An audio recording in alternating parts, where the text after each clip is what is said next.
Olá, queridos! Sejam bem-vindos a mais um encontro do Felizmente. Nós somos um espaço de educação em psicologia e aqui nós acreditamos que é possível ser feliz. Nós acreditamos que é possível contemplar o sol. Mas nós sabemos, né? Sabemos pela teoria que felicidade não é só prazer, felicidade não é só compra, conquista, harmonia, né? E sabemos disso através de muitos estudos, de muito conhecimento. Acreditamos que conhecimento é poderosíssimo, conhecimento bem fundamentado faz muita diferença. E estamos aqui para te entregar um conteúdo que possa te ajudar a viver bem, a ter bem-estar físico, mental, espiritual, relacional, né? Porque é possível ser feliz e é possível com as estratégias certas. Sejam bem-vindos a mais esse encontro. Estamos trabalhando a temática da saúde espiritual, não é, doutora Mônica? Seja bem-vinda e vamos conversar.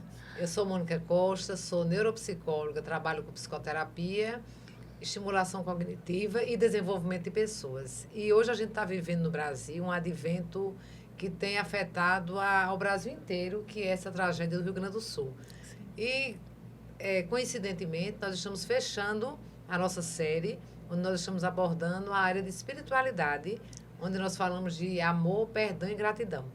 Os princípios da espiritualidade. Estamos vivendo esse momento tão trágico, tão triste, e nada mais apropriado do que abordar temas como estes, né, que nós estamos agora vendo na prática. E nós estamos trazendo hoje para o nosso bate-papo uma pessoa, né, muito especial, competente, Ana Clara. Ela é advogada, influenciadora digital, corredora, e ela vai nos trazer a visão social dessa temática, né, espiritualidade, do ponto de vista do amor, do perdão e da gratidão. Então, Ana Clara, seja bem-vinda ao podcast Felizmente. Estamos muito, muito felizes, muito felizmente de tê-la aqui conosco. Apresente-se você mesma. Ai, gente, muito obrigada. Primeiramente, eu quero dizer que eu estou muito lisonjeada para falar sobre assuntos tão humanos e tão complexos, sobretudo numa fase que nós estamos passando. Sei nem como é que eu vou desenrolar isso aqui com essas duas super profissionais, mas eu estou muito feliz e vamos conversar. Que bom. Pois é, então, às vezes a gente se põe a pensar, e eu escuto muito isso até dos meus pacientes. A humanidade está perdida, né? As pessoas não têm jeito, né? Muita gente ruim. Até ontem eu conversando com um paciente que faz estimulação cognitiva, e eu disse, olha, você está proibido de assistir jornal sangrento.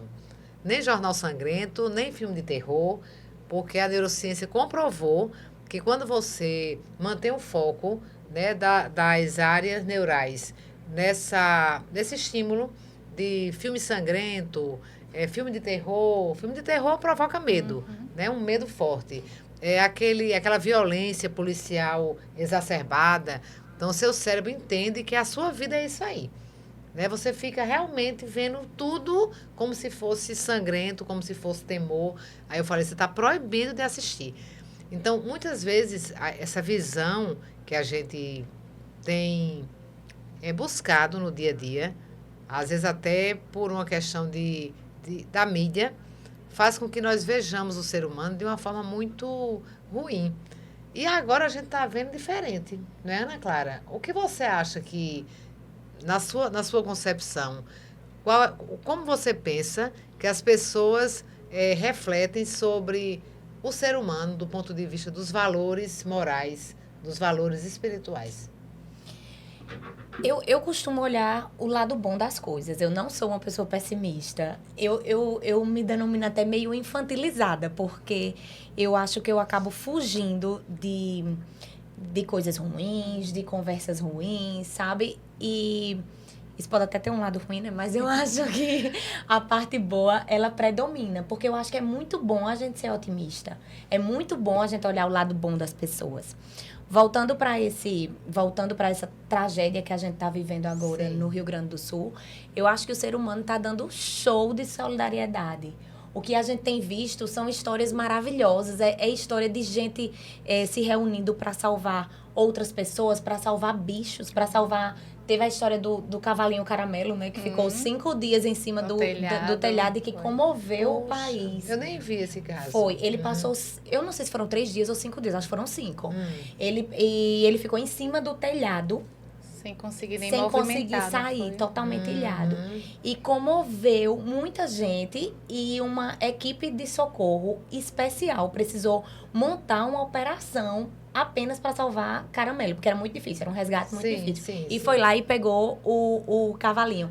Tem história também de gente que diz assim, eu preciso voltar para pegar meus bichos. Então, assim, é bicho, é gente, é criança, é idoso e todo mundo junto, numa só força. Eu acho que o ser humano não tá perdido. Eu acho que a humanidade não é ruim. Eu acho que nós temos aspectos isolados. A gente tem, sim, histórias muito ruins que vêm de gerações e acabam se perpetuando de repente numa família, num local, existe questão cultural, ideológica, política, né? Mas eu acho que o ser humano, ele é sobretudo bom. Eu acredito fortemente nisso. Sim, sim. Nós também acreditamos, tanto que estamos aqui. Agora, você vê como é interessante, né? Quantos heróis e heroínas são vistas numa situação trágica como essa. E esses heróis e essas heroínas já existem. São invisíveis. Pra gente, né? Porque devem ser bem visíveis para a comunidade onde elas estão atuando ali, né? Isso. Porque Mas a aí, gente- do ponto de vista da psicologia, você fica se perguntando o que faz um herói e uma heroína e o que faz alguém perverso. Tá? Que força leva alguém a salvar um cavalinho, quando o cavalinho Caramelo. caramelo, e faz outra pessoa aproveitar essa situação para roubar, né? Para lançar site falso na internet, para pegar doação, para roubar. Então, do mesmo jeito que você percebe pessoas fazendo bem, tem pessoas que se aproveitam para fazer o mal. Agora, o que você falou, Ana Clara, tem muita razão. Você vê que a maioria faz o bem. Então, assim, nós vemos isso sob o viés de que isso pode ser treinado. Eu pensei nisso essa semana. Ou seja, o que você falou, eu quero ser otimista. Tem livros hoje. Nós temos o Martin Seligman, que é o pai da psicologia positiva, né? Eita. Esse livro, Aprenda a Ser Otimista. Então, se você tem livros, esse é só um deles. Significa que ser otimista é bom.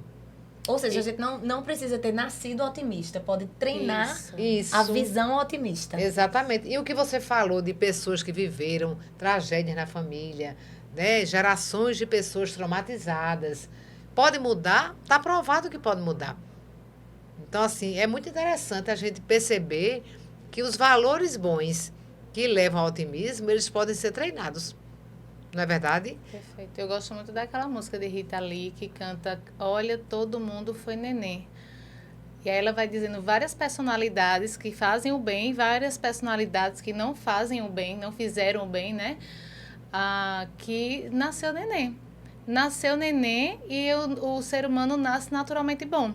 Né? Nós temos a genética que influencia, mas uma das grandes influências é o meio. O meio onde a gente vive vai formando a nossa construção, nosso filtro de realidade. Né? Se o filtro de realidade daquele meio é tirar vantagem dos outros, né? É trapacear, você é esperto quando você puxa tudo para si. Então, eu vou criando essa realidade distorcida. Se o filtro de realidade do meu meio é generosidade, bondade, ajuda ao próximo, eu também vou me conduzindo para esse lugar. E aí, veja, é aprendido. Sim. O meio vai ensinando, o meio vai formando a gente, né? A felicidade, ela é uma habilidade aprendida, o otimismo é aprendido, resiliência é aprendido, né? São princípios que a gente pode aprender à medida que a gente estuda e à medida que a gente vive situações que vai colocando em prática esses princípios. Ana Clara, tornar-se corredora ajuda a desenvolver a sua melhor versão? Eu mudei muito, eu me Fala um acho pouco sobre muito isso. melhor hoje. Eu me acho muito melhor hoje do que antes. Eu comecei a correr em 2020, há 4 anos. Na pandemia. Na pandemia. Porque nós estávamos naquela tem que ajudar o pequeno negócio, né? A gente comprava pãozinho do vizinho, torta, Isso. bolo. E lá em casa eu me vi, não, preciso dar um jeito Muita nisso. gente, né? Preciso dar um jeito nisso. Eu tava comendo tudo errado, tudo desmantelado lá em casa. E aí, comecei a correr. Na época, as academias estavam fechadas, eu acho, ainda. E aí, eu comecei a correr para emagrecer. Mas aí, um mundo se descortina. Eu acho que é por isso que a gente tem atletas profissionais que ficam tão performáticos, porque é um mundo que vai te ensinar a ter disciplina, que vai te ensinar que constância e disciplina te levam a realizar sonhos. Eu fiz 2 maratonas. Maratona são 42 quilômetros. É muita coisa que você só consegue fazer. Não é nada impossível, nem é super difícil. Mas você só consegue com muito foco e treinamento. Então, assim, isso muda a sua mentalidade e te leva a aplicar isso também em outras esferas da sua vida. O esporte, ele também te traz muitas amizades. Gente que também tem aqueles mesmos objetivos que você. Aquele objetivo de saber que a gente tá ali na lutinha diária, trabalhando de formiguinha, porque a gente quer alcançar uma coisa maior. Às vezes você não tem uma meta específica naquele momento, mas só de você acordar para dar aquela corridinha de manhã, ver o sol nascer, num momento como esse que nós estamos, saber que o sol, ele volta a brilhar. Ele vai brilhar, né? O sol volta a brilhar. Então, assim, ele muda a forma como a corrida, o esporte, muda a forma como você encara a vida, muda você como pessoa. Além de mais disciplinada, mais constante, eu sou muito mais feliz. Muito mais feliz. Muita serotonina. Porque envolve todo um ecossistema. Eu brinco que é uma coisa de pirâmide, porque você entra pra correr, mas nunca foi só corrida. Você vai melhorar sua alimentação, você vai melhorar seu sono, você vai melhorar, né, você vai melhorar até seus relacionamentos. Você não quer comprometer sua semana com programas que não vai... Faz melhores escolhas, exatamente, né? você começa a fazer melhores escolhas. Enfim, eu me acho uma pessoa muito melhor e eu sou mais feliz. Que ótimo, que ótimo. E do ponto de vista... Eu achava que era um movimento solitário, né? Mas você falou das relações, era isso que eu ia perguntar. Né? Não, eu e meu marido hoje, eu acho que 80% do nosso ciclo de amizade vem do esporte. Nem todo, porque a gente anda muito com corredor, com triatleta, com nadador, né? Mas vem do esporte porque a gente acaba se envolvendo muito, a gente se encontra muito. São 3, 4 vezes por semana que a gente se encontra, então acaba formando esse família, círculo de amizades, uma família, exatamente. E esses valores, amor, gratidão, perdão, solidariedade, você percebe, mesmo sendo a corrida um esporte individual, né? Mas como vocês andam em bandos, né? Os corredores andam em bandos. Você percebe essa preocupação? Você tem visto, já que você falou ainda há pouco, que o ser humano tem solução. No seu meio, você percebe isso ou você percebe mais egoísmo? Eu percebo muito amor. Eu quero acreditar que eu não vivo num mundo privilegiado, numa empresa privilegiada, numa família privilegiada, mas eu realmente vejo mais amor. Essa semana nós tivemos um grave acidente com uma colega nossa de trabalho que se acidentou de moto. Inclusive, ela está no hospital lutando pela sua vida. E aí, numa empresa que tem 60 pessoas, já tiveram ideias de fazer vaquinha para ajudar a mãe dela, que é uma mãe mais humilde. Tá chegando o Dia das Mães para, de repente, dar uma condição melhor dela aproveitar esse dia. Já se juntaram para ficar lá no hospital. Já teve gente que se ofereceu para dormir com ela. Então, como não acreditar no ser humano quando a gente vê pessoas se dispondo a todo momento a ajudar? Assim, a gente também não pode viver num mundo de conto de fadas. É claro que a gente vê fofoca, a gente vê egoísmo, a gente vê falta de empatia. Sim. Mas eu não acho que isso seja um percentual altíssimo, nem de pessoas e nem da pessoa. Porque também ninguém é 100% bom. Claro. A gente é cheio de defeitos. A exemplo de mim mesma, eu sou uma pessoa... Eu me acho pessimamente empática. Eu tenho muita dificuldade em me colocar no lugar do outro. Então, às vezes, eu me pego fazendo julgamentos que depois, conversando com alguém, até falando mal. Se eu for falar mal de alguma pessoa pra alguém, que a pessoa diz, não é bem assim, eu faço, realmente. Eu tive um olhar errado sobre essa situação. Eu esqueci que isso pode acontecer. Sim. Eu esqueço. Ou então, quando aconteceu isso na empresa, que alguém tem essa ideia de vamos se juntar, vamos fazer uma vaquinha, ajudar essa mãe. Eu fico, que ideia boa. Eu tenho essa dificuldade. Então, a gente tem que abrir os olhos para os nossos defeitos. É claro que a gente não vive num mundo de conto de fadas, mas eu acho que o ser humano, ele é bom. Sim. Eu acho que a sociedade é boa. Eu acho que a gente tem como melhorar, inclusive, ser cada vez melhor. Tem até o exemplo de uma empresa, que eu não vou citar o nome, que uma funcionária teve um AVC com 30 anos. E ela foi um AVC hemorrágico, e ela ficou acamada, totalmente inerte, E está assim até hoje. E se aposentou, né, obviamente, pelo INSS, recebe o benefício, só que ela era assalariada, então o benefício é proporcional ao que ela ganhava antes. Então, e o custo de uma pessoa que tem né, que está num quadro desse, fraldas, exames, é muito mais do que um salário mínimo. Aí quem sustenta são os funcionários da empresa que ela trabalhava. Eles fizeram tipo um consórcio. Aí todo mês, agora são pessoas que 90% ganham o salário mínimo. Mas ajuda, né? Mas eles dão um pouquinho, eu acho isso tão bonito. E eu sei dessa história porque eu passei muito tempo fazendo consultoria e tem muitas pessoas de empresas que eu né, fiz consultoria que ainda entram em contato comigo. Para conversar, para saber como é que eu estou, né, para dizer como é que elas estão. Então, por conta disso, essa pessoa me contou essa história agora recente. E eu fiquei, fiquei pensando igual a você, sabe, Ana Clara? Rapaz, a funcionária teve um AVC, saiu e ainda hoje estão sustentando ela. E veja, né, até um recurso que a gente critica muito, que é a questão da internet, da tecnologia, das redes sociais, que vai adoecer toda a população, que os jovens são mais doentes por conta dessa tecnologia, né? O contato que você tem com essas pessoas é através da tecnologia. É. A vaquinha que as pessoas fazem, a vaquinha é uma ferramenta digital, né? Esse movimento do Rio Grande do Sul, quanto de contas que a gente tem acesso, de oportunidade de você escolher a instituição que você quer, através de que instituição você quer ajudar, as informações do cavalinho ou outras informações que a gente tem acesso... Sim. Porque a gente está nesse meio, né? Porque a gente está no social. Então, até um recurso que às vezes a gente fala mal dele, mas se eu souber utilizar ele com qualidade, se eu souber utilizar ele com cuidado, olha a quantidade de informação, de conhecimento, de rede que eu posso criar ali, né? Sim, sim.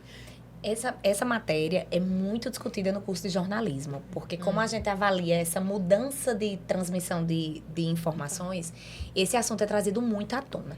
E, normalmente, se levantam muitas críticas sobre essa nova forma de se relacionar. Instagram, WhatsApp, aplicativos de relacionamento, Tinder. Sim.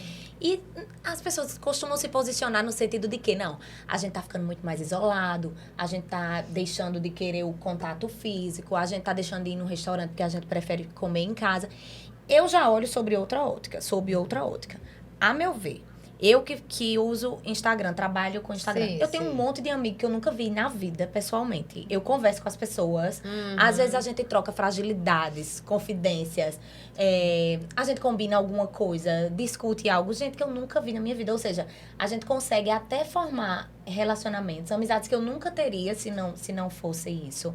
Eu acho que quem é solteiro, que usa Tinder, acaba facilitando. Que minhas amigas que estão aí no mercado, na luta. Ninguém fica sozinho porque arruma paquera no Tinder. O WhatsApp, a gente consegue se aproximar muito mais. Esse negócio do Rio Grande do Sul, a gente consegue difundir muito mais informações. Então, até sobre isso, eu tenho essa ótica de que muito mais aproxima e aglutina do que separa. Sim. Você, como advogada, atleta, né, corredora, o que te fez, então, querer criar um canal, né, para interagir com um público maior, como influenciadora digital? O que te motivou, Ana Clara?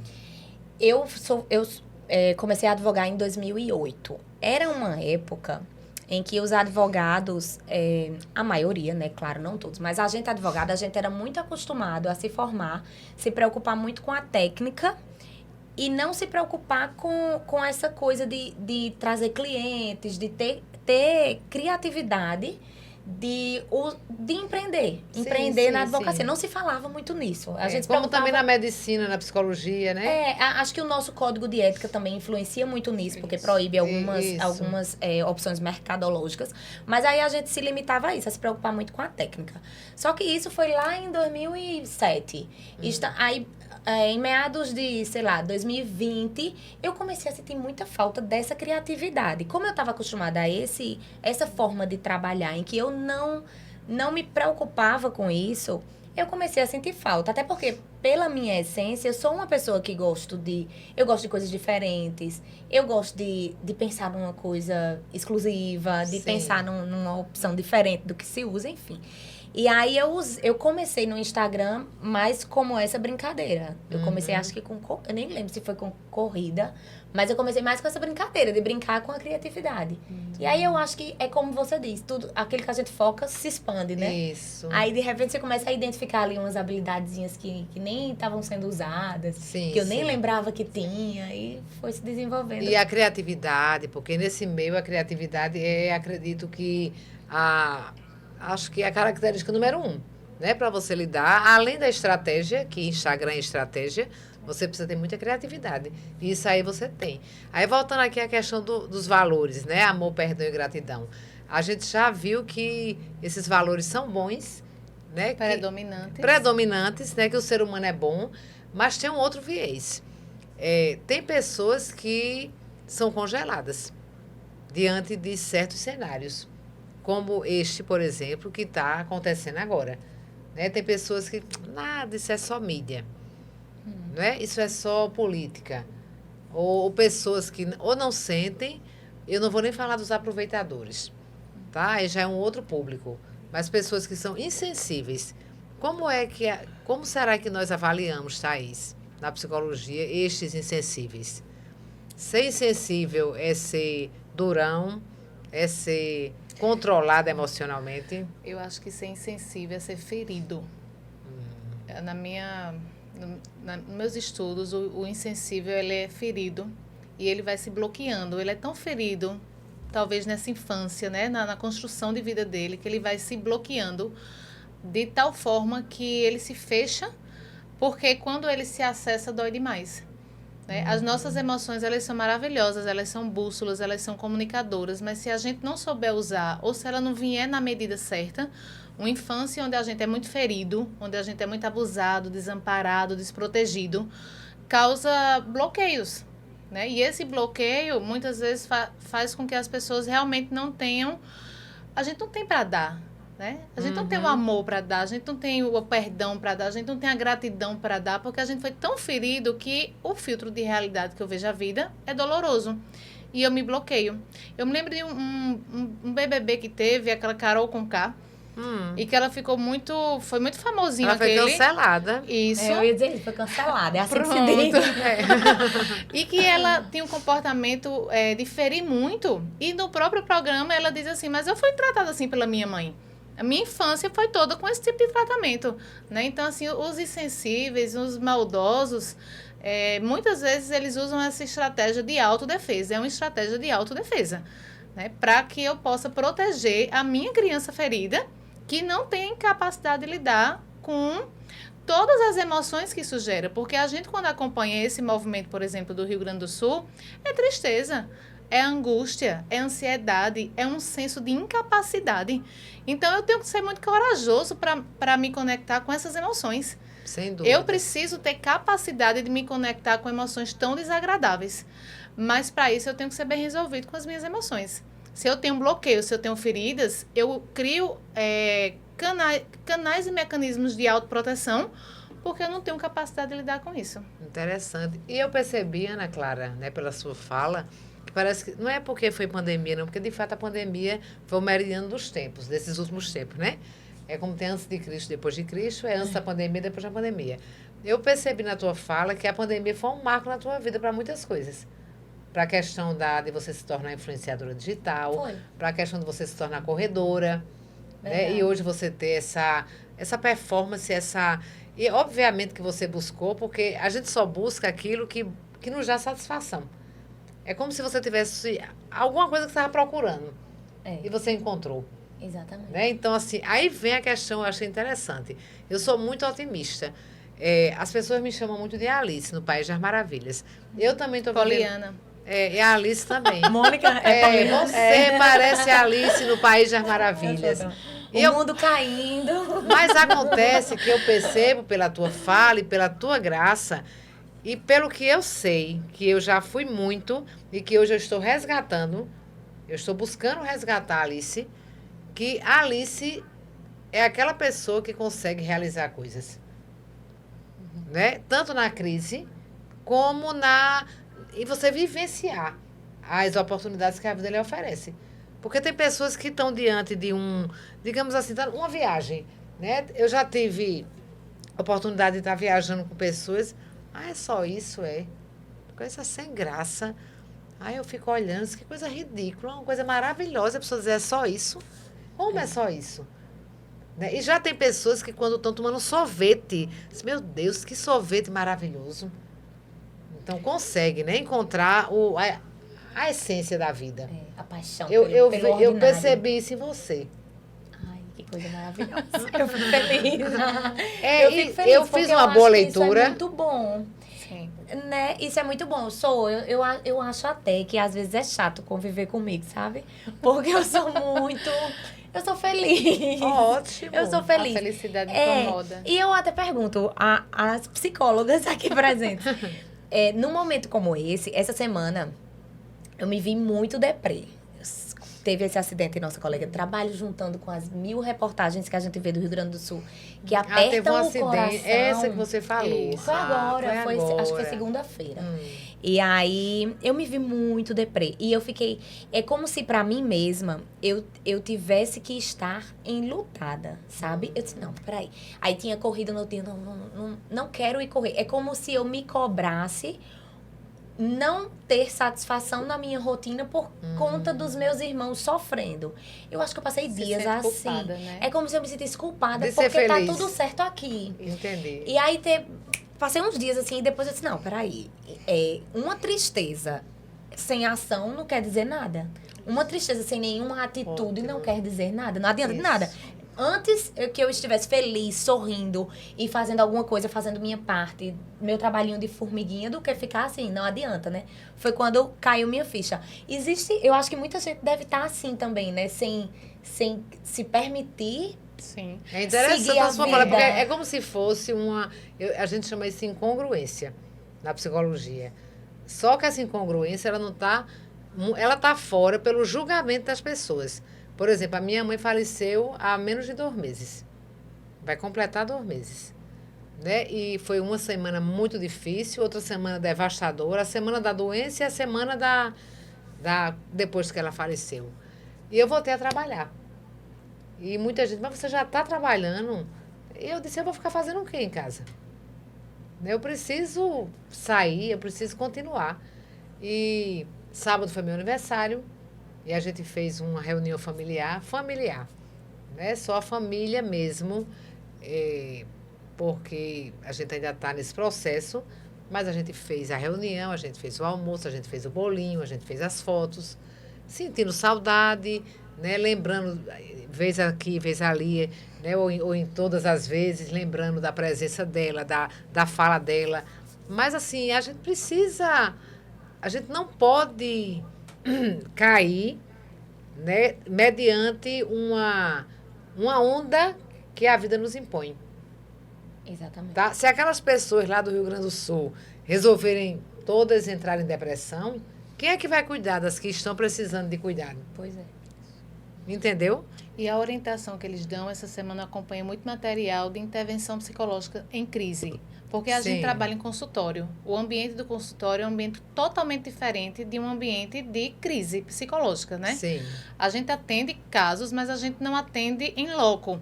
O psicólogo que trabalha numa intervenção dessa de desastre é totalmente outros recursos do que a gente utiliza no consultório, porque não tem um setting terapêutico, não tem você não vai trabalhar profundamente emocional, é uma coisa assim de acolhimento e estabilização, né? Isso. E aí eles dizem assim, se você não pode estar lá, né, então faça o melhor que você pode onde você está, dê o seu melhor onde você está, porque é o que cabe para você, é o que você consegue e nem todo mundo precisa estar.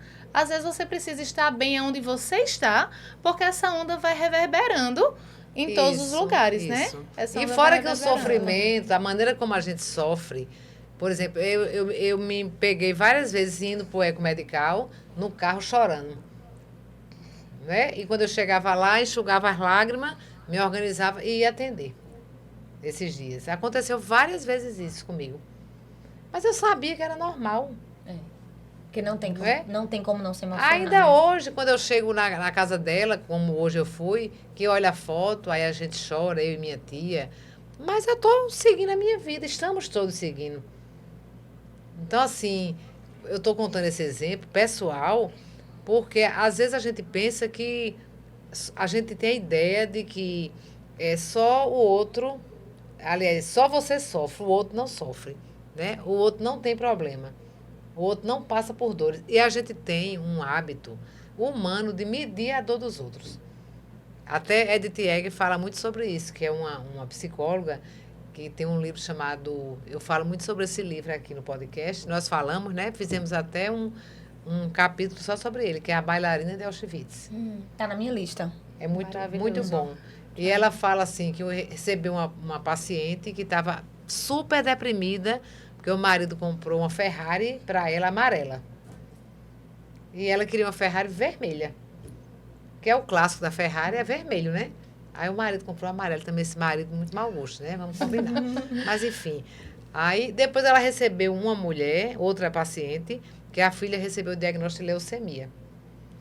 Aí ela ficou, puxa, uma pessoa chateada, deprimida, porque recebeu uma Ferrari amarela. E a outra porque a filha está com diagnóstico de leucemia. Eu não posso desmerecer a dor de um em detrimento da dor da outra. Eu embora já desmerecendo aqui na minha cabeça. Embora sejam situações, tipo, a gente hoje está vendo essa tragédia lá no Rio Grande do Sul, é muito trágico. Agora, os sentimentos, gente, são diferentes. E a gente fica julgando. E às vezes a gente quer silenciar o sofrimento do outro, dizendo assim, olha, agradeça pelos seus filhos. Não reclame não, você está brigando com ele, agradeça porque os de lá perderam filhos, né? Agradeça pela sua casa, não reclame da bagunça que está na casa não, porque os de lá não tem nem cozinha para limpar mais. Então é como uma forma também de você silenciar a dor daquela outra pessoa, né? Não, mas tá sendo difícil para mim limpar essa casa. Não desmerecendo a dor de uma tragédia dessa magnitude. Dor nenhuma é para ser desmerecida, né? É para ser ouvida e acolhida, mas cada um tem a sua dentro da sua própria realidade. Porque assim, tem as dores cotidianas, tem as dores individuais e tem as catástrofes, né? Como, por exemplo, essa que é... coletivamente. Mas eu senti isso essa semana, eu fui para um restaurante. Aí a gente pediu um prato bem bonito, eu tirei uma foto do prato e eu disse, não vou postar. Eu acho que é incoerente, né? Tanta necessidade, tanto sofrimento, tanto pedido de ajuda e eu tá fazendo uma exibição, né? De um prato maravilhoso, tomando um vinho numa quarta-feira aqui. Então a gente sente essa dificuldade de manter a nossa rotina porque a gente se envergonha. Né? Existe o sentimento de estou envergonhado com a minha conduta. Que você falou. E minha vergonha era comigo mesma. Sim, né? Sim. Não é nem com medo dos outros, o que vão pensar, mas era comigo mesmo. Meu Deus, não posso seguir assim como se nada tivesse acontecendo. Aí depois eu fui pensando, não, tá errado. Não pode. É interessante que isso é muito típico das pessoas que se sentem muito felizes. É muito típico. Eu digo porque eu sou assim também. Eu sou um pouco assim. Então, assim, e eu preciso ser assim, porque esse é o meu melhor. Eu já descobri que essa é a minha melhor versão. Vocês estão falando aí da versão otimista, né? Feliz. Isso. E quem é feliz e otimista tem muito esse valor da gratidão. Uma das características do feliz otimista é que ele é grato. Eu vou correr de manhã, eu sou grato por aquele dia lindo que eu estou vendo, eu sou grato por ter feito esse exercício, eu sou grato por ter realizado esse trabalho. São pessoas que vão reconhecendo as preciosidades do dia, né? Naquele livro do Poder da Resiliência, o Rick Hanson, que é um estudioso em felicidade, ele diz que durante o dia tem várias pedras preciosas de felicidade, gratidão, confiança, amor, paz. Só que a gente passa batido por elas. E a gente se esbarra naquelas pedras maiores de dificuldade, né? De instabilidade, conflito, dor, tristeza. Mas se a gente tiver atenção em ficar coletando essas pedrinhas durante o dia, a gente vai se encher desse sentimento de felicidade. Então, eu acredito que essa postura é uma postura de coletar todas as pedras preciosas que tem no dia para que a gente se sinta, assim, feliz, né? Que mensagem linda. E o quanto... Vou levar no coração. Que bom.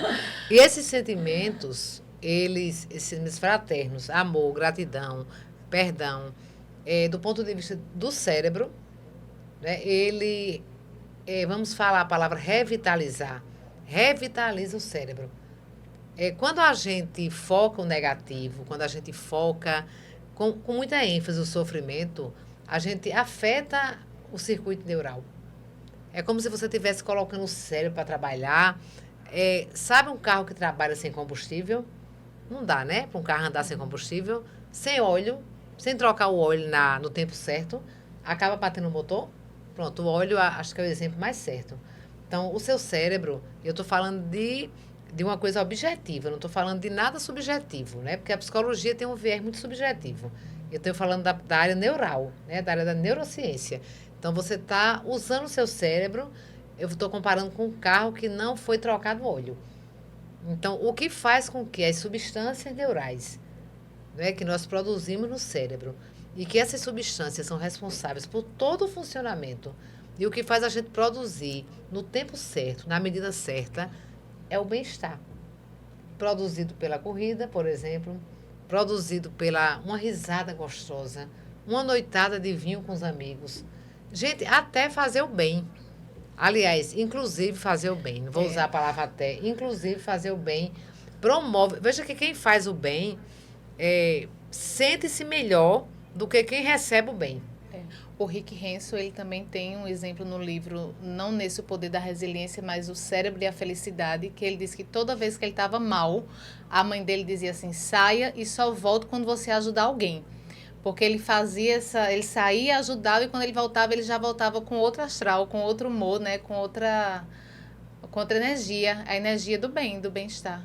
E você pensa o que sobre isso, Ana Clara? Eu acho que a solidariedade, ela nos emociona, né? Uhum. Quando a gente ajuda alguém, que a gente olha nos olhos, que vê um sorriso, que vê uma gratidão. Lembrei de outra coisa que eu vi sobre essa tragédia. Tem um senhorzinho que ele foi receber suprimentos para se manter. Acho que a casa dele era de 3 andares, ele não quis sair. E ele foi receber suprimentos, não tinha nada. Ele devolveu um cacho de bananas para a pessoa que estava dando para ele. E ele não recebeu até que a pessoa recebesse.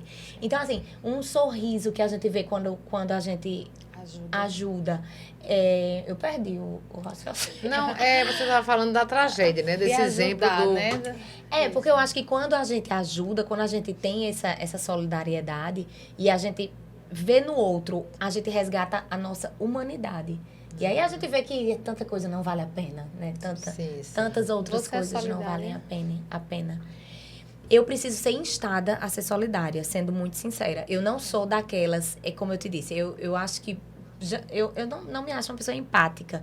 Então, eu acho que me falta essa criatividade para ajudar. Eu convivo com gente muito criativa no quesito de solidariedade. Mas você falou que com a prática como profissional na área como influenciadora digital, você tem tido a oportunidade de conversar com as pessoas, responder às pessoas. E isso, por exemplo, quando você responde, do ponto de vista de estimular as pessoas? Tem muita gente que fala Dê um exemplo, porque isso é solidariedade também. Porque tem níveis, né? Inspira, né? Porque muita gente acha que solidariedade é só, vou fazer uma feira para uma família carente. Ou então, assim, eu vou criar uma ideia. Ou então, eu vou criar uma ideia. Eu vou criar uma ideia massa de solidariedade. Não, mas eu vou participar. Pronto, eu sou a que participa. Eu fico com inveja, às vezes, dessa minha amiga, que ela é muito criativa nessa solidariedade. Você queria criar, mas você é solidária em participar. Gente, eu queria ter tido essa ideia. Que genial! Porque, às vezes, a gente acha que a gente precisa fazer uma coisa enorme, e não. Isso. Uma coisa pequena, ela até se transforma em enorme, mas nem precisa. Às vezes, uma pequena já transforma uma vida, já transforma uma relação, um momento. Então, quando ela tem essas ideias, eu fico... Ela é muito genial nesse Aí tu quesito. Participa. Conta com minha participação. Todos. Olha a generosidade aí. Clara, e qual a tua relação com o teu público? Né? Que conversa no direct, pede opinião. Fala um pouco sobre essa relação. Eu tenho muitos seguidores que querem correr. Porque, assim, meu Instagram, basicamente, vem gente me seguindo, me acompanhando pela corrida. Sim. Então, muita gente quer correr. Tá na moda. A gente fala que corrida tá na moda, né? Tá. Então, tem muita gente que tá querendo começar e tem gente que tá naquele comecinho. Longe de ser uma corredora performática, eu sou uma corredora lenta. Eu não corro rápido, não sou das mais disciplinadíssimas, aquelas que botam um objetivo. Não, eu sou uma corredora bem... Tu já fez 2 maratonas. Mas eu sou bem casual mesmo. É aquela coisinha de correr por diversão. E aí as pessoas vêm, procuram muito. Eu queria tanto começar, mas eu não sei como. Eu queria tanto começar, mas eu vejo que vocês gastam tanto, eu não sei se eu tenho coragem. E aí a gente vai naquela, não precisa disso. E você tem na sua área, né, no seu entorno, você tem conseguido ajudar pessoas a realizarem seus sonhos nesse sentido? Inspirar as pessoas. Inspirar. Eu acho, eu não sei se eu inspiro, mas assim, que eu tento ajudar no que eu posso, sobretudo no quesito de que não precisa de muito pra gente começar, né? A gente não precisa ser... Eu não sei se vocês acompanham o Instagram, mas eu fico botando muito Manolo. Eu boto de vez em quando, porque ele é aquela pessoa que ele não entra em assessoria de corrida, ele não treina todos os dias, ele faz um pouquinho, mas treina. Faz o que pode dentro da realidade dele, e ele inspira muita gente. Porque ele foi fazer uma prova de triatlo no domingo, e aí ele disse que tinha um rapaz do lado dele que tava botando a bicicleta, aí disse assim: seu nome é Manolo, né? Olha, você não me conhece não, mas eu acompanho o Instagram da sua esposa e eu só tô aqui por causa de você. Porque ele, como ele tá nem aí, ele vai pras provas, tem gente que perde a timidez. Tem gente normal. Não precisa ser atleta não, não precisa ser grande não, né? E o esporte inspira. Inspira. Né? Isso aí nossa, é secular. Quantos esportistas nos já inspiraram pessoas a vencerem seus desafios e se tornarem pessoas melhores? E eu acho que você está precisando abrir uma caixinha nos seus stories para perguntar assim, galera, quem já se sentiu tocado, inspirado com o meu material aqui, comenta aqui, porque eu acho que você vai receber um monte de você vai receber um monte de feedback legal, né, da galera que lhe acompanha, para você entender que você está nesse lugar de inspiração e talvez não esteja percebendo. Ai, meu Deus, será? É verdade. Agora, eu recebo outras mensagens também que essas eu acho muito especiais. Porque eu sou uma mulher de 40 anos. Eu vinha numa profissão muito tradicional e mudei da água pro vinho, querendo ou não sou nenhuma jovenzinha Você fez uma boa mudança da água pro vinho. Eu fiz uma mudança da água pro vinho, eu arrisquei um monte de coisas. Eu parei de me preocupar com o que o povo acha. Vou lá, faço meus videozinhos, gostou, ótimo, não gostou, tem quem goste. E aí, isso sim, eu recebo muita gente falando comigo. Mulher, eu preciso começar a falar no Instagram, mas eu tenho tanta vergonha por onde eu começo. Eu queria tanto ter essa coragem que tu tem, e eu fico... Coragem? Coragem de quê? De errar? Você, sim, olha aí, coragem coragem de errar. Hoje eu não tenho nenhum medo de... Tô eu aqui num podcast com duas psicólogas super renomadas que eu fiquei... Que danado, eu vou falar num podcast sobre sentimento. Eu me acho uma maturidade de 25 anos. Eu tenho a impressão que eu não evoluí de acordo com minha idade, não. Aí eu disse, que danado, eu venho fazer aqui. Cá estou eu. Mas a nossa ideia é justamente trazer também para cá, para o podcast, felizmente, pessoas como você, Ana Clara, que tem uma vivência que não é um teórico, né, da academia, que não é muita gente até acha assim, elas praticam, né, elas vivem felizmente, mas é porque elas são estudiosos da psicologia, né, e assim, não, é gente como a gente. Exatamente, e é o que eu procuro também, às vezes eu converso com o meu paciente e eu deixo bem claro para eles, para todos eles, que não existe ser humano perfeito. Porque às vezes você vê, e hoje a gente vê muito as pessoas com aquele verniz de perfeição, sobretudo os teólogos e teóricos, né? Sobretudo, teóricos das ciências comportamentais, eu acompanho, tanto que eu acompanho e desacompanho, certo? Quando eu vejo que tem muito blá, blá, blá. Que é falso, né? Isso, que as pessoas passam a ideia de que elas não têm problemas, de que elas são perfeitas, de que tudo funciona, e não existe isso. Todo mundo passa por altos e baixos. A vida é um eletrocardiograma de um ser vivo. Porque quando o ser morre, ele é reto.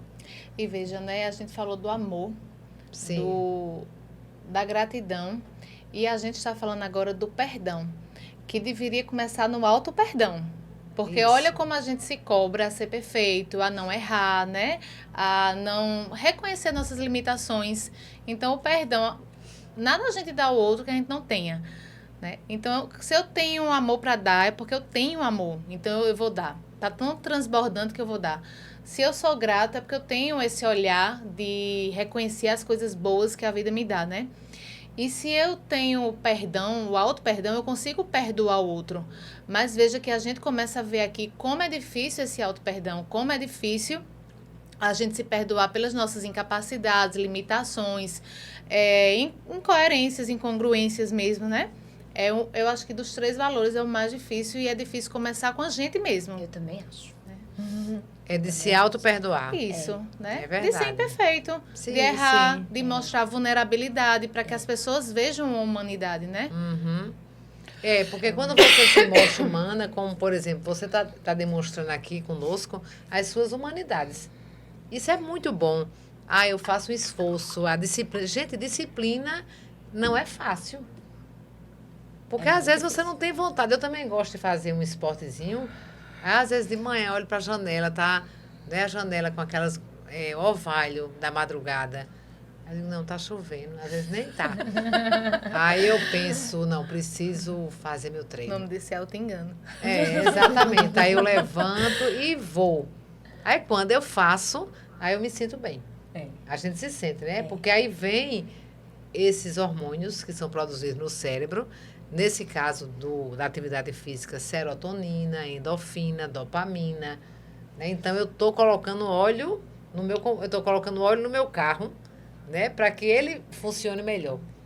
Trazendo para o exemplo do cérebro. Então, quando você se acomoda, se entristece, vê programas sangrentos, né? Fica ali girando em torno de situações sempre trágicas. Não é que não existam situações trágicas, mas tem pessoas que gostam de mergulhar. Né? Tanto que tem um exemplo que eu gosto muito de citar. Quando você vai para um deserto, tá? O deserto é área de sofrimento. Não é? Tanto que nas histórias, inclusive na Bíblia, quando fala Jesus foi para o deserto, ele foi para fazer aquela autoavaliação, né? Os 40 dias de sofrimento, de purgar. Então, o deserto é uma área de sofrimento, é seco, é árido. Então, se você for para um deserto, mas você estiver caminhando e quiser encontrar o oásis, tá? Você tem que ver para onde estão indo os urubus. Para onde estão indo os urubus, não vá, porque tem gente morto. Então, não tem oásis. O oásis é para onde não tem urubu.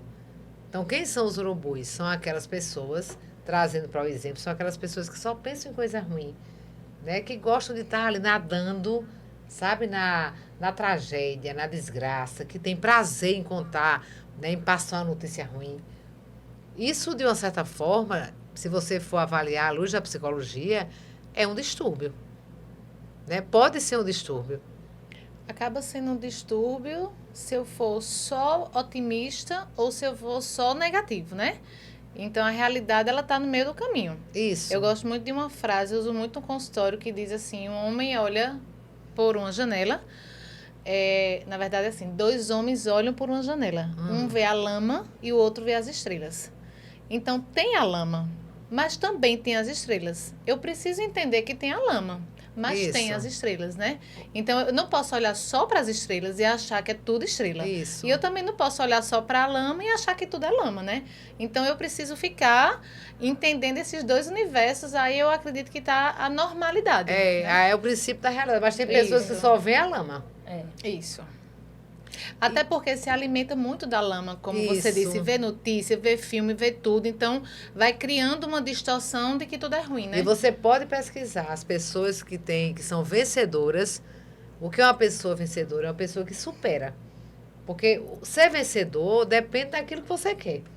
De repente, uma pessoa que quer comprar uma casa no campo, né, e construir um chalé, né, com uma cachoeirazinha, para ele conquistar isso é ser vencedor. Aí outra pessoa diz, não, para mim ser vencedor é viajar 2 vezes por ano para o exterior. Né? Morar num apartamento no Altiplano Nobre, aquele apartamento de 5 milhões, para mim isso é ser vencedor. Para mim ser vencedor é ter uma Ferrari. Não, para mim ser vencedor é ter uma família equilibrada. Então, depende de quê? Dos seus valores. O que a gente não pode é não ter projetos, sonhos. Sejam eles quais forem. Aí, o que é que acontece com quem tem muito medo a ponto de só olhar para o que é ruim? ela não consegue ter projeto. Porque ela boicota a si mesma. Ela vai dizer, eu vou viajar. Sim, mas se tiver uma catástrofe lá no exterior, para onde eu quero ir. Ah, mas se o frio tiver muito forte e a neve, sei lá, me sufocar. Ah, mas se. É sempre um mas se. Isso aí faz com que você vá boicotando, né, a sua capacidade de sonhar. Então, assim, são questões que precisam ser refletidas. E não é ser Alice no País das Maravilhas. É o que você está falando. É o princípio da realidade e o princípio do prazer. Transitando, né, de maneira equilibrada. Os dois lados. Saber viver, né? Isso. Saber esperar uma tempestade passar. Exatamente. Sabendo que tá, né? Mas você já percebeu, Ana Clara, que às vezes ser feliz incomoda algumas pessoas? Eu acho que sim. Já percebeu? Já. Que às vezes até pessoas na sua própria família dizem, muita felicidade, coisa mais sem graça. Até quando você vai conversar com alguém, e aí, como é que tá? Não, tá tudo ótimo, acabou o assunto. Mas se você trouxer um problema, um perrengue, um desafio, aí a conversa gosta, né? rola solta, né? Entendeu? Então, aí você fica. Aí você que é uma pessoa de bem com você e com a vida, você fica se achando infantil, você fica se achando inadequada. Mas será que é você que é inadequado ou é a outra pessoa? Ou não seria hora de pensar que o que está adoecendo as pessoas, porque a gente está vivendo um período de grande adoecimento, né? Paralelo a essa tragédia, né? Nós estamos vivendo uma fase de muito adoecimento psicológico. Né? Nunca se adoeceu tanto do ponto de vista psicológico. Ou seja, esse senso de realidade tão apurado não está deixando as pessoas se tornarem pessoas melhores. Por isso que Martin Seligman fez esse livro, né? Aprenda a ser otimista. Está errado, certo? É assim. E veja, né? A terapia dos esquemas, que é outra linha teórica, né? Além do Martin Seligman, que ele fala é a nova onda da TCC, e que ela fala que, resumidamente, a gente precisa trabalhar para em busca de duas versões nossa, a criança feliz e o adulto saudável. Curando a criança vulnerável. Vulnerável por desamparo, por desproteção, por zanga, né? A criança que não teve as necessidades assistidas. Sim. Porque quando o adulto ele é saudável, ele também tem uma criança muito feliz dentro dele. Agora, a criança feliz, ela não chega para correr de 5 horas da manhã. Ali é o adulto que diz, ei, levanta e bora, né? Mas essas são as duas versões que a gente luta muito em consultório para alcançar né? Com o nosso paciente, é a criança feliz e o adulto saudável. Então, siga sendo a criança Alexander feliz. Lowen, que é um teórico também, ele falava da graça. Alexander Lowen falava muito da graça. Ele é um teórico da bioenergética. Ele é o pai da bioenergética, que é uma linha da psicologia. Ele disse que a graça se dá, e eu acredito, quando você percebe uma pessoa que é feliz, essa pessoa tem um corpo destravado, né? Ela corre com graça, ela ri com graça, ela movimenta os braços com graça. E ele diz que quando você vai endurecendo pela realidade da vida, pelas agruras, você vai travando. Pode observar que a maioria das pessoas são travadas. E são aonde? Na coluna. A maioria. Né? Porque a coluna é o que faz você se tornar ereto. Né? Você está lá. Né? O que caracteriza a nossa evolução, né? Até onde nós chegamos, é nós sermos, né, seres humanos que andamos. Somos bípedes, né? Não é bípede? Então, assim, o que era que acontecia antes, né? Na teoria evolutiva. Os homens andavam, os seres humanos andavam com as quatro, né? Como os animais. Como o cavalo, como o macaco. Então, hoje a gente tem a coluna, é o que nos sustenta. E é ligada a que área? O cérebro, né? Totalmente ligada ao cérebro. Então, assim, aí, quando você vai travando, você trava a coluna, né? Você trava essa região do intestino, né? Comprometendo a digestão. Você respira mal. Eu, quando começo a atender um paciente, que eu falo assim, respire para eu ver sua respiração. Aí o paciente ansioso, ele não consegue respirar. O que é que diferencia um vivo de um morto? A respiração. Quem para de respirar morreu, concorda, Ana Clara? Quem respira mal, então, quase tá morto, né? Vive mal. E nem percebe. Não percebe. Aí a pessoa respira. Calma, eu vou lhe ensinar a respirar, né? Inspire pelo nariz, segura o ar no peito e solte o ar pela boca. Aí você começa a treinar uma respiração diafragmática que vai oxigenar suas células e trazer a graça, a cor da pele natural. É bacana demais isso, né? É incrível. Então, assim, como nós nos perdemos. E eu acho que a gente vive tempos muito perigosos agora, porque a gente fala de parte boa de redes sociais, né, de internet, mas também tem a parte ruim. A gente vive uma época em que se prega muito uma cobrança por produtividade. As pessoas hoje querem o quê? Acordar de 4h30 da manhã, ler Café com Pai, fazer uma corrida de manhã. Café com pai, Café com pai, né? O livro que tá na moda é Café com café Pai. com Deus, né? Não é café com pai Café mesmo. com Deus Pai, né? Ah, café com Deus Pai. O Café com Deus Pai. Gente, que livro é esse, É um hein? devocional. É um que tem Tá na moda todo mundo mesmo. tem. Aí Café com Deus Pai, aí vai fazer sua corridinha, o seu beach tênis, aí vai trabalhar logo cedo, aí faz 20 minutos de leitura, e o dia todo é cronometrado. Gente, eu acho isso tão perigoso. Sim, eu acho isso tão muito. chato. Eu acho que o ser humano, ele tem uma Perde a mágica graça, né? dentro de si, que quando a gente se enjaula desse jeito, não vai dar em coisa boa. E a nova geração, aliás, não a nova geração, né, que eu acho que isso se aplica a todas as gerações. Todas. E a quem está se Sim. sucumbindo a essa pregação. Eu acho isso muito perigoso. E tá em voga, ó. Sim, sim. As pessoas E- postam com orgulho. Isso. E a gente nem se perdoa se a gente tem um dia de não produtividade. Isso. Se a gente tem um Exatamente. dia onde a gente, não, hoje eu não vou fazer nada. Como assim não fazer nada? Eu termino o dia me sentindo tão culpada que eu arrumo alguma coisa para fazer. Né? Eu me sinto mal É com mais ou isso. menos como a ditadura da disciplina, né? A ditadura da disciplina. Ou seja, você tem que ser o tempo todo, porque ser disciplinado é bom. Disciplina é liberdade. Eu acredito nisso. Também acredito que pra gente, por exemplo, você para fazer essa maratona de quantos quilômetros? 42. Quando eu crescer, quero ser igual a você. Para você fazer. Inclusive foi em Porto Alegre ano passado. Tem um monte de fotos. Ah, Aí que dá até uma legal. tristeza que foi onde nós corremos, todo o percurso que nós corremos, tudo submerso. Foi. Então, para você fazer isso, você teve que se alimentar bem. Eu digo porque eu gosto de fazer uma corridinha, mas eu não chego nem a 5, viu? Mas eu faço 2, 3 vezes por semana. E eu, se no domingo eu entulhar, tipo, comer mais do que vou beber vinho mais do que o normal, na segunda minha performance é péssima. Mas que eu acho maravilhoso. Até nisso a gente tem que ter essa sabedoria, esse discernimento de não passar do limite. Como eu Isso. convivo com muita gente que tá nesse meio, eu também convivo com muita gente que eu fico pensando, meu Deus, que horas esse homem namora com essa mulher dele? Porque é o dia todinho ele treina, ele vai pra fisioterapia, ele vai pra nutrição, ele trabalha de noite vai nadar. Eu fico, que horas ele se relaciona? Provavelmente ele com a Senta no esposa e sofá e com não os faz filhos. nada. Com a esposa e com os filhos. Então, assim, até nisso a gente tem que ter discernimento para não passar do ponto, né? Tão disciplinado, até demais. A ditadura da Sim. disciplina. Sim. Até que demais. você precisa refletir. Eu acho que é muito importante pensar. Para que Também. você não se torne aquele chato. Né? De ser tudo tão... Porque a disciplina é boa. Para a gente conquistar, correr 42 quilômetros, terminar um curso. Gente, quando a gente está fazendo um curso de pós-graduação ou de graduação, quando começa é tudo ótimo, né? Quando chega no final, parece que o final equivale a todo o tempo que a gente estudou. Porque você tá ali no final e você tá achando que não vai conseguir chegar lá. Porque parece que tudo de mais difícil vem no final. E aí precisa de quê? Disciplina.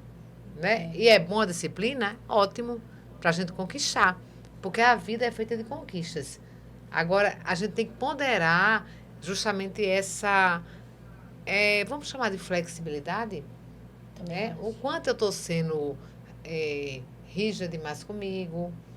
Porque nem tanto, nem tão pouco. Eu acho que esse equilíbrio é o que vai Eu gosto de fazer, chamar né? de equilíbrio, né? E tem coisas que a gente precisa ter muito cuidado, porque, veja, o trabalho, ele é validado. Eu posso ter excesso de trabalho que eu vou ser visto como alta performance, eu vou ser visto como aquela pessoa que melhor se desenvolve, né? Isso.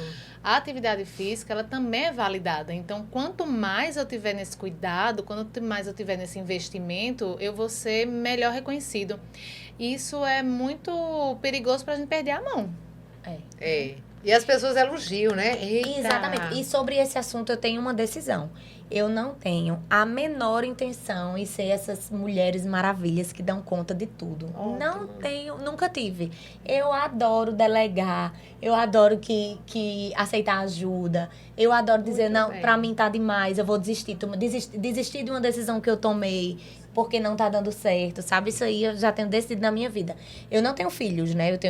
Vou fazer 40 anos daqui a um mês. E a gente tá num processo de tratamento para ter filho, porque eu não tô engravidando naturalmente. E aí Mas você deseja? eu quero. Uhum. E aí eu comento com meu marido e com minha mãe assim, eu faço, olha, eu só vou ter nessa fase da minha vida porque eu tenho vocês dois muito atuantes. Porque se fosse daqueles maridos que a pessoa faz tudo, ou se eu não tivesse uma mãe Era melhor presente, não, eu não né? teria, eu acho que eu iria decidir, eu decidiria Cadê a não Amora? não ter agora, amor é Sua guarda filhota. compartilhada comigo e com a mãe. Porque eu sei que eu faço assim, ó, vou dar minha corridinha, fica aí com o neném, já Sim. volta, é dividido, É. porque ser dessas mulheres que dão conta de tudo, É uma cilada. nunca quis. É uma cilada. E tem gente que quer, tem gente que gosta, que se orgulha. Eu não. Mas é porque quando você... Às vezes até para esconder a criança ferida que Isso. tem um esquema de fracasso. Então eu tenho que dar conta de Pois tudo, é. porque se eu não der, você vista como incapaz e Mas também o fracassada, social né? cobra isso, sabe? De você. É, das mulheres, né? Eita, aquela principalmente. pessoa é muito limpinha, muito organizada, é uma super boa mulher, uma boa mãe, esposa, né? Faz tudo, trabalha, blá, blá, blá. Cuida da casa. Aí você escuta aquilo e diz, eu sou. Eu quero ser essa. Né? E porque a gente aprende isso na infância, quando os pais começam a comparar os filhos. Dizer, a Mariazinha é muito trabalhadora, só tira nota 10 na escola, agora Luizinho, pelo amor de Deus, que menino... Aí a criança fica escutando e ela fica querendo ouvir elogio. E ela fica querendo ouvir elogio. Aí ela se torna o quê? Ela se auto-tortura a vida inteira para receber os elogios, por ser a melhor criança. Né? E o outro que só recebeu crítica também sofre. Porque é muito difícil você sobreviver a críticas permanentes. Né? Nada do que você faz é bom, você é inútil, você não presta, né? Você é feio. Então, E é às um vezes dilema. entra nessa busca de um perfeccionismo para tentar dar conta de tudo, não pode deixar que eu faça, manda para mim, né? Um controle muito grande Isso. para tentar esconder essa autoestima que foi colocada lá para baixo, né, na infância. Aí eu, Também não quero não, viu, Aninha? Dar conta Hoje de a tudo, moça terceirizo que é- bonito. Eu me presentei. Muito Eu como me é que é isso? presentei o dia de sexta-feira, se eu tive uma semana muito corrida, muito cheia de coisa, e eu tiver tempo, claro, tudo é possibilidade. Eu preciso ter um claro. tempo, eu preciso estar com um dinheirinho sobrando, mas eu me presentei. Eu vou sozinha pro cinema, comer minha pipoca, sala VIP. Ótimo. Eu vou tomar um café gostoso. Muito Adoro. bem. Olha aí, gente, isso sim. Amor próprio. Não é? Mas você está certíssima. Certíssima. Eu sou muito feliz fazendo E eu isso. gostaria que nosso público percebesse que isso é Se possível. inspirasse, É. né? Isso Claro, é tem possível. dias que eu quero ir, tô sem dinheiro, não Sim, dá, mas sim. tem, Sim, tem dias sim. que não dá tempo, mas quando dá, eu vou. Que eu percebo que tem gente que não se permite esse tipo de Isso. coisa. Não acham que merecem. É, não Tem acha que tempo e tem dinheiro, mas não faz por si mesmo, né? não. Mas você faz, Thaís. Você também é dessas. Thaís é da- É. Você é dessa, né? Que quando você... Ela se dá o luxo de pedir uma refeição gourmet só pra ela. Eu disse, Isaac, eu já comprei meu presente do Dia das Mães. Eu sou desse jeito. Pode deixar que eu já resolvi É. meu presente. Pois é. No meu aniversário, eu mando mensagem pra Manolo. Já pediu minha cesta de café da manhã, da confeitiço que eu gosto. Tu tá lembrado? Ótimo. Não Gente, fica isso na é muito dependência bom. de ninguém Não. pra ser feliz, Porque tem né? gente que fica, ai, eu só ganho pijama, ele não lembra. Tu lembra? Exatamente. Muito legal, Exatamente. muito legal. Nós Pra precisávamos criança ouvir. ficar feliz, a adulta saudável tem que se resolver, não é? Né? Exatamente. É. Porque o que Facilitar. acontece, por exemplo, as pessoas que não são felizes, não conseguem extrair de dentro de si a felicidade, elas cobram muito das outras. Você vê as mães que não são realizadas enquanto mulheres, eu escuto muito isso. Eu não fiz isso porque não tive, meus filhos não deixaram. Eu tive que cuidar dos meninos. Aí não pude terminar a pós-graduação. Aí eu queria viajar, não pude por causa dos meninos. Então aí você se culpa e culpa os meninos. Culpa os outros. E os meninos ficam se sentindo o quê? Devedores. Exatamente. E cria um ciclo, né, vicioso que perdura por muitas gerações. Né, de você, por exemplo, eu sempre trabalhei, comecei a trabalhar muito cedo. E trabalhando, tive grandes oportunidades, viajei muito, muito mesmo. E a gente dividia a guarda dos meninos, né? Os meninos pequenos, e eles estão aí, sobreviveram todos. E eu sei que as pessoas comentavam muito, mas tu viaja, e os meninos, e Thaís, e Valoar, eles vão ficar sozinhos, e quem toma conta? Eu tive que ter montar uma estratégia de vida, até eu comento isso com Thaís, eu tinha sempre uma funcionária em casa, eu nem ganhava o suficiente para ter uma funcionária em casa, mas eu preferia pagar a funcionária do que usar aquele dinheiro para outro fim. Então, eu fazia questão de ter uma funcionária boa, né? Tive 2 excelentes funcionárias por muito tempo, tempos longos, né? E, por exemplo, van para deixar as crianças na escola. Então, eram despesas, né, que eu não economizava, fazia uma barganha para poder eu ter o meu tempo. Né, de ter meu trabalho, desenvolver meu trabalho. Hoje eu vivo uma outra realidade, porque eu já não tenho mais criança. Então, eu já estou numa outra fase da minha vida. Mas na fase em que eu tive crianças, eu não abri mão da minha vida profissional. Eu não abri mão dos meus aprendizados, porque era muito importante para mim, de realizar meus sonhos. E eu digo isso hoje com muito prazer, não tenho a menor, nem um pouquinho de culpa.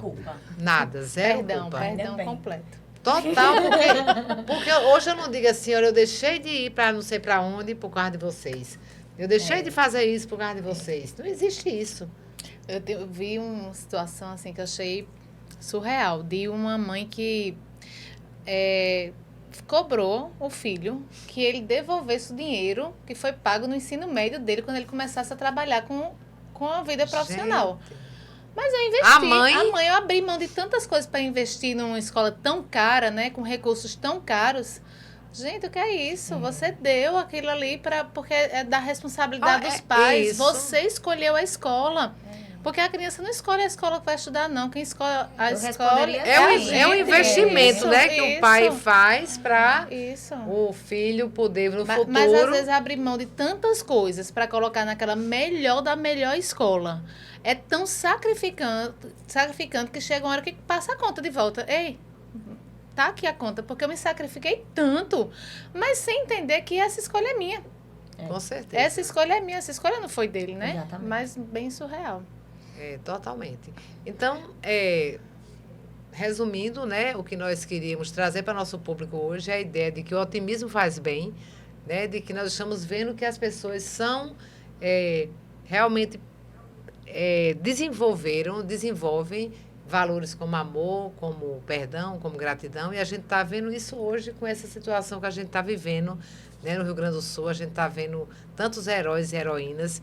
Eu até queria, para encerrar minha parte, recontar uma história que quem contava era Betinho, que ele falava que houve um incêndio na floresta e todos os animais saíram correndo para se protegerem. Né, aquela correria, todos os animais. E aí o beija-flor foi num laguinho, pegou uma gotinha de água e foi levando para a floresta. E os animais passando e vendo ele fazendo aquele percurso do lago para a floresta, com a gotinha d'água no bico. O beija-flor, né, uma ave tão pequenininha. Aí um animal falou assim, beija-flor, o que é que você está fazendo? Não, eu estou apagando o incêndio da floresta. Aí ele disse, com a gota d'água do seu bico. Ele disse, de gota em gota, né, se cada um levar uma gota, o incêndio vai acabar. Então, se cada um, quem contava essa história era Betinho. Acho que ninguém conhece Betinho. Conhece. Betinho foi né? Ele no nosso país, ele tanto foi um ativista político, social, né? E que através do trabalho dele, ele trabalho de educação, né? De psicoeducação, ele transformou com ideias como essa, né? De que através de uma gotinha, do pouco que você, mesmo que você não seja a pessoa mais solidária do mundo, porque as pessoas têm nível de solidariedade. Né? Às vezes você acha que não é, e você é de uma forma que você não vê. Sim. Você faz coisas que você... Isso é o bom da solidariedade. É você ser de maneira invisível. Porque também quando você é solidária, com o propósito só de ser vista, Ah, eu fiz isso. Ah, eu fiz aquilo. Não sei bem se isso tem sentido, do ponto de vista de espiritualidade. Na minha opinião, não tem. Né? Como tem até na própria Bíblia, que a sua mão esquerda não veja o que a direita faz, alguma coisa assim, né? Então, assim, é café com pai, né? Mas, enfim, então, segundo essa historinha de Betinho, mesmo que você leve uma gotinha para apagar o incêndio, né, você está fazendo a sua parte. Esse é o resumo da história, que nós façamos cada um de uma maneira possível, dentro daquilo que nós somos, que nós façamos a nossa parte para que valores como amor, perdão e gratidão possam ser cultivados. Porque assim como o otimismo ele é cultivado, né, os outros valores também são. Vamos colocar o foco sobre aquilo que a gente quer que seja a nossa realidade de vida. Eu me lembro que, não é só para concluir, eu sei que a gente já passou da hora, né? Teve um ano novo, eu fui sua vizinha, Ana Clara, mas eu não sou uma boa vizinha no sentido de ir na casa dos vizinhos, porque eu sempre trabalhei muito, então eu nunca fui em casa de vizinho. Porque eu passo o dia trabalhando, quando chego de noite vou dormir. Então a gente se encontrou algumas vezes, socialmente, né? Foi. Mas poucas vezes. Então, isso em todo canto. Aí nesse lugar onde eu moro agora, aí meu marido dizendo, você não é uma boa vizinha. Você nunca foi uma boa vizinha. E eu morei em poucos lugares, né? Aí, no Natal, pensei assim, eu vou ser uma boa vizinha. Aí eu fiz um bolo de ameixa, com cobertura de glacê, tipo Maria Helena. Né? Com cereja. Vizinha, né? Aí eu botei aquelas fatias bem generosas. Pode beneficiar os ex-vizinhos, né? Bem generosa num pratinho. Eu gosto das coisas bonitinhas, sabe? Num pratinho descartável, bonitinho. Cobri com papel filme. Aí, de porta em porta. Lá é um prédio pequenininho. Olá, Feliz Natal. Sou sua vizinha. Sou sua vizinha e vim trazer esse doce. Tá. Virou as costas e saiu. Eu não quero mais ser uma boa vizinha nunca mais. Isso foram nos 6 apartamentos que eu fui. Nos 6 apartamentos. Eu Então disse... não tá muito cedo, não. Esse povo tá com ressaca Foi, do eu fui Natal. muito É, pronto. A história da ferida, tá vendo? Nunca mais ela vai fazer um bolo de ameixa bem lindo. Aí eu disse, ó, Del, eu fui levar bolinho de ameixa com cereja. Ninguém disse nem muito obrigada. Entendeu? Nem Feliz Natal. Nunca mais. Esse negócio de ser bom vizinho não é minha... Menina, não acredito, tá vendo? Ninguém. Não, e teve um que As nem... pessoas estranharam. Teve um que nem muito obrigada. Teve um que disse, qual é a senha do seu Wi-Fi? Que eu Foi. tô sem. Eu não Teve um que acredito. disse, eu cheguei hoje, eu tô sem... Me empresta a senha do seu Wi-Fi? Aí eu... Meu Deus, café com pai. Ô, gente. Você foi péssima. Aí depois disso zerou meu estoque. é. Eu sou uma boa vizinha, porque eu sou uma pessoa que não interfere na vida de ninguém. É respeitoso, Eu né? respeito, eu É. cumprimento. Cada um com seu jeito Eu não de me ser bom. incomodo com som alto. É. Né? Não me incomodo e tal. Você tá fazendo barulho, tal. Eu, se precisar, eu ajudo. Mas eu não vou ficar interferindo na vida de ninguém. É o meu estilo de ser, porque eu também sou assim em relação à minha vida. Eu gosto que as pessoas sejam assim. Então, o que eu quero dizer com isso é que, às vezes, a gente cobra ser... Por exemplo, a prima de Del, que passa muito tempo comigo, ela fala com todo mundo na vizinhança. Isaac. Todo mundo gosta dela. E Eu só vejo isso aqui, eu não vejo Thaís, Tá vendo? não. é minha Isaac filha. cura. Você tá vendo agora de onde vem a E ferida? pergunta por ela. Mas eu gosto de ser assim. Eu sempre fui assim. Uma vez, quando a gente morava no Caricé, a minha mãe era administradora de lá. Aí eu todo dia saía para trabalhar, descia, ela estava lá embaixo, na administração, um monte de gente. Olha, ela conhecia de ponta cabeça, porque ela era administradora. E sabia de tudo que acontecia no prédio Caricé. Imagina, no centro. 13 andares. 9 apartamentos por andar. Uma cidade. Aí um dia ela me chamou e disse assim, estão falando mal de você. Eu disse, estão dizendo o quê? Que você é chata, orgulhosa, arrogante. Aí eu disse, por quê? Não para falar com a gente. E eu disse, nem paro, nem vou parar. Porque eu não suporto essas fofocas. Todo dia é uma briga, todo dia é um disse-me-disse. E eu tenho muita coisa para fazer na minha vida de produtivo. Porém, as minhas vizinhas, que eu tenho ainda hoje amizade com elas, Helena, né, Cristina, nunca precisaram de mim para dizer, peça para a Mônica vir aqui, que eu preciso falar com ela, ou ir lá em casa, para eu não atender. Entendeu? Então, assim, às vezes a gente quer ser amorosa, carinhosa, solidária, e a gente confunde o jeito do outro ser com o nosso, e a gente acaba sendo invasiva. A gente tem que respeitar o jeito de ser de cada um, né? Tem pessoas que gostam desse movimento, né? Se sentem bem, fazem bem. Então, cada um no seu jeitinho, usando o exemplo do Betinho, da historinha. Façamos a nossa parte. Do jeito que nós somos. Assim, e é isso. É a mensagem. Muito obrigada, Ana Clara. Eu também acredito assim que é possível a gente desenvolver muito esses valores, amizade, perdão, gratidão, amor, né? Respeito, otimismo, que ele é aprendido e ele é cultivado todos os dias. É como um jardim que eu tenho que todos os dias estar aguando, porque Sim. se eu não estiver aguando, aquele jardim vai morrer, né? Então, eu sempre uso assim, não tenha um bom dia, não tenha uma boa semana, faça uma boa semana, faça um bom dia, porque é o nosso movimento mesmo que vai levar a gente a isso. E se eu pudesse deixar assim uma orientação, beba dessas fontes. Se a gente beber dessas fontes, a gente vai tá abastecido para multiplicar isso. Perfeito. Se eu for bebendo de fontes negativas, pessimistas, punitivas, eu só vou também ter isso para reproduzir, para dar, né? Porque a gente entrega tudo aquilo que a gente mais tem, né? E você, Ana Clara, qual a sua mensagem para o nosso público? Eu queria deixar a mensagem que cuide das suas feridas, dos seus relacionamentos, do seu círculo de amizades, mas, sobretudo, energia, alto astral. Viver é bom demais. Quando nos falta saúde, a gente fica tão triste, fica tão, né? A vida fica tão ruim quando falta uma coisa ou outra. Então, quando tá tudo bem, mesmo com a vida corrida, mesmo com as dificuldades, vamos tentar ser felizes. Focar em ser seres humanos melhores, de pouquinho em pouquinho, no que dá.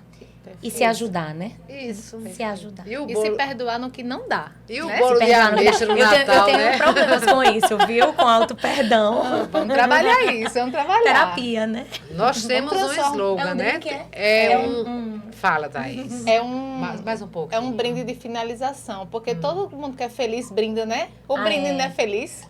O brinde é feliz. E a gente tem um slogan que a gente Brinde não. usa que é assim, felizmente é possível contemplar o sol. Aí a gente brinda. Ai, que lindo. Bora? Vamos lá, 1, 2, 3, já. Felizmente é possível contemplar o sol. sol. E cadê o presente da nossa amada entrevistada? Vamos transformar água em vinho. comigo Obrigada, viu? E Obrigada a gente pela sua escolheu vinda. um que fizesse, trouxesse para você memórias de uma viagem recente à Espanha. Menina, que maravilha. Vocês são demais. Eu adorei, gente. Muito obrigada. Querida, muito obrigada pela sua disposição de estar aqui conosco, pelas suas falas. Tenho certeza que você vai inspirar muitas Eu tenho pessoas, certeza. né? Ah, O seu ser, com o seu ser. Né? E a Aninha chegou aqui dizendo assim, eu não sei o que eu falar, eu não sei. mas quando ela recebeu esse tema, ela entendeu que esse tema combinava com ela, senão ela não teria vindo, ela teria dito, tem nada a ver comigo, É por né? isso que eu gosto de terapia, ó, porque vocês tiram da gente umas coisas que a gente nem sonha. Eu tenho certeza que vão ter muitos muitas pessoas que nos acompanham que vão dizer, puxa, eu sou assim, igual a ela. Eu sou desse jeito. Ou então eu quero ser assim. Isso, exatamente. E essa é a ideia, né? Essa é a ideia. Queridos, obrigada, gratidão. Nos acompanhem no Instagram, Felizmente Psicologia. No YouTube também. Também sai o nosso episódio no Spotify, para quem está aí no trânsito, escutar a nossa conversa, que foi belíssima. Esperamos vocês nos acompanhando. Um cheiro e até a próxima.